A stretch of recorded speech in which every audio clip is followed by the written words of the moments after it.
Raya and the Last Dragon. There was a lot of anticipation that built up for this movie.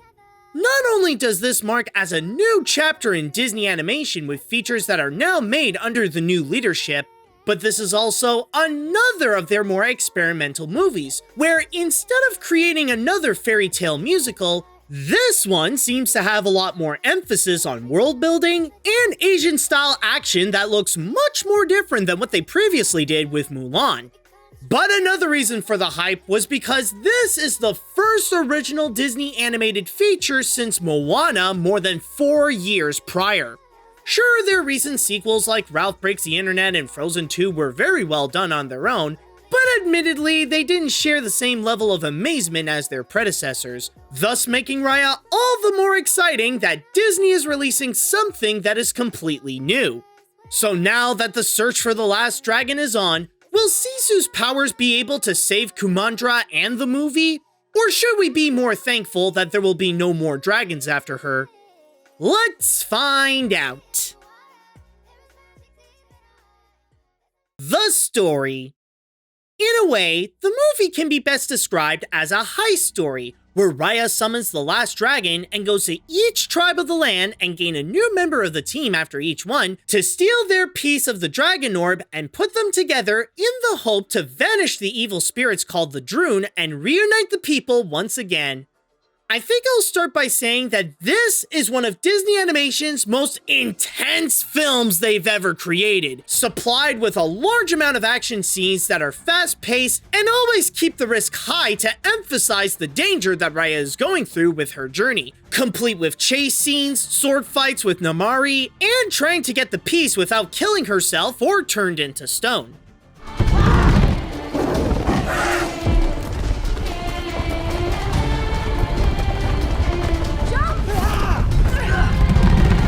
At the same time, the movie also paces itself very well. As much as it contains a good amount of action that is capable of grabbing audiences' attention, it balances that with some downtime to shift the focus onto further developing its story and its characters to define what their backstory and the adventure's purpose. However, that's not the only element that makes the movie highly engaging. I'd even say that it's not the main one. No, the feature's biggest accomplishment, and what the story is mainly about, is the world building. This spends a lot of time establishing the land of Kumandra, almost as if it's a character itself, with a great backstory telling its history of how its people ended up segregated due to the hateful assumptions of one another, where now they live in their own distinct section that highlights their unique strength after the dragons were gone and the Droon scattered the land to turn people into stone. But what's even more powerful than how the environment feels both grand and believable is how it incorporates the message of unity and trust. That even in a divided nation with people who despise those not part of their tribe, the only way to solve the biggest problems that's affecting everyone the same way is for people to trust each other and work together. Not only is it a strong commentary in itself, but it also fuels the development of the characters to see their arc and their goals change over the course of the movie, resulting the message to carry the feature's emotional core and motivate the audience to want to see them unite in order to combat the true evil of the picture. If I do have to point out a piece of criticism though, it has to be regarding the humor. Sure, as a family film, it's gotta balance out the tough action with some lighthearted comedy. I get that. But whenever the movie tries to be funny, it ends up coming out a bit weak and feels a little out of place for the type of film it wants to be. This is largely due to how most of it is dependent on Sisu's quirky personality. I could tell you more about it, but I'll save that a little later for when I'll be talking about her specifically. But when the movie gets something right, it nails it amazingly to provide an engaging and strongly action-packed story. The animation. With the way the creative team put so much effort onto crafting the concept of a highly detailed world with a strong and believable story, the animation would have to put in a lot of work in order to match the quality of the writing. Thankfully though, the team at Disney were more than prepared to visually bring Kumandra to life, and the result is a true visual treat for the eyes. What's notable about the backgrounds and what makes them impressive is how big the land is and how each tribe is separated by their own type of architecture, lifestyle, character design, and choice of colors, including the jade green harmonious palace of Heart, the orange desert of Tail, the purple shopping district of Talon, the icy white warrior-like fortress of Spine, and the golden upper class area of Fang. But at the same time, while they can be different, there are still elements they do share from one another to present that they are still a part of the same place, including the Southeast Asian-inspired designs that help fill the details, a large use of nature that is still present among its civilization, and the unique types of creatures that inhabit the land and sometimes use as transportation for the people. The latter is especially the case with Sisu, where the animators take advantage of her snake-like furry body to display her as a majestic water dragon and unleash their creativity with the effects in order to showcase her unique powers.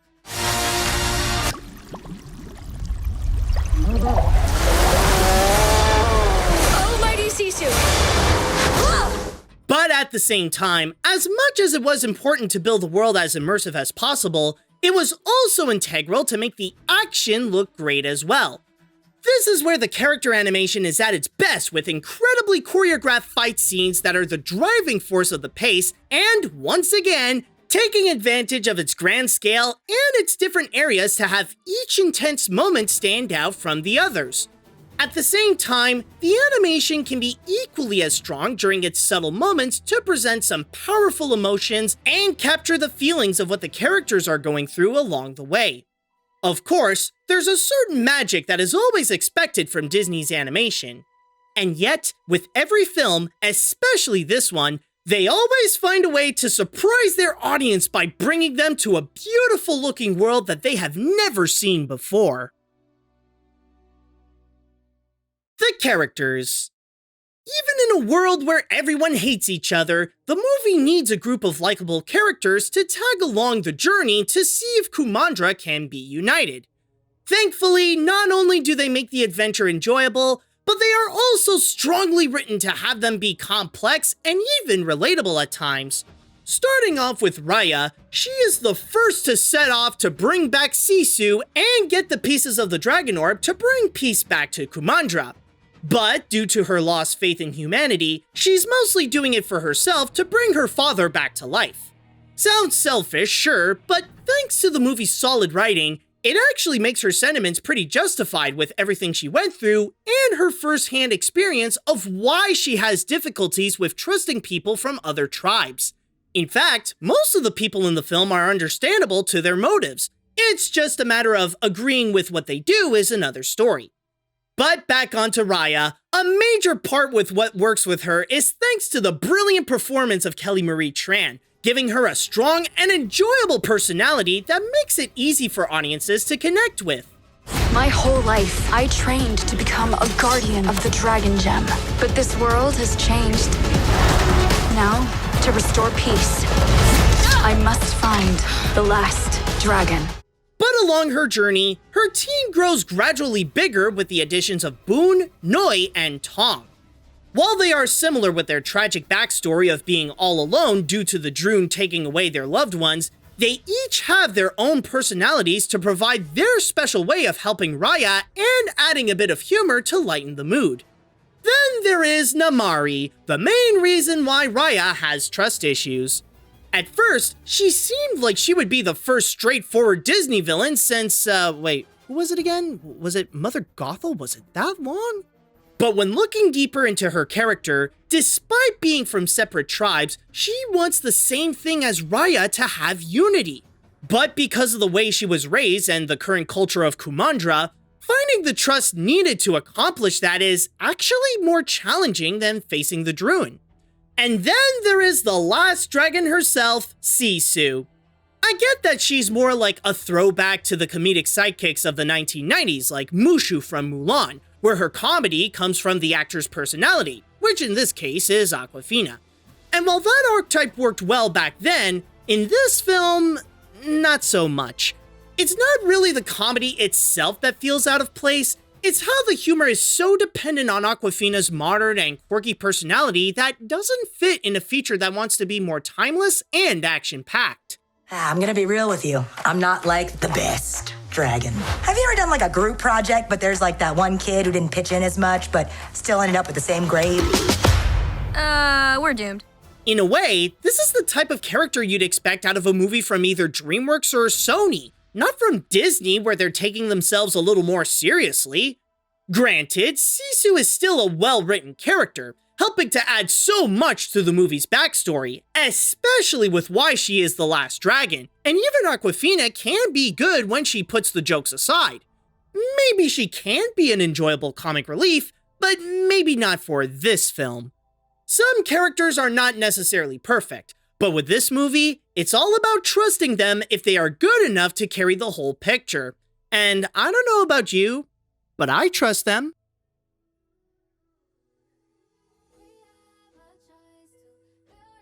It took Disney Animation more than 4 years to come out with a new original movie, and after watching this, I am so glad that the wait was worth it and to see them do what they do best. Raya and the Last Dragon is an epic adventure that brings Disney to a new and exciting direction, all while taking advantage of their strongest assets. It may not be the best with its comedy, but with great writing that provided a strong and engaging story, memorable and complex characters, and a powerful message of unity and trust, along with amazing animation that created a beautifully immersive environment and intense action scenes, the movie is a solid new addition to the Disney library that I'm sure will be remembered for a long time. I highly recommend that you check this film out, especially if you're someone who's more into Disney's recent non-musicals like Big Hero 6 and Zootopia than stuff like Frozen and Tangled. But either way, I'm sure the action can get everyone invested. It was possibly quite a risk to pull this one off, but it's great to see that the team at Disney managed to do this successfully. And that is why I am happy to give this the Animat seal of approval.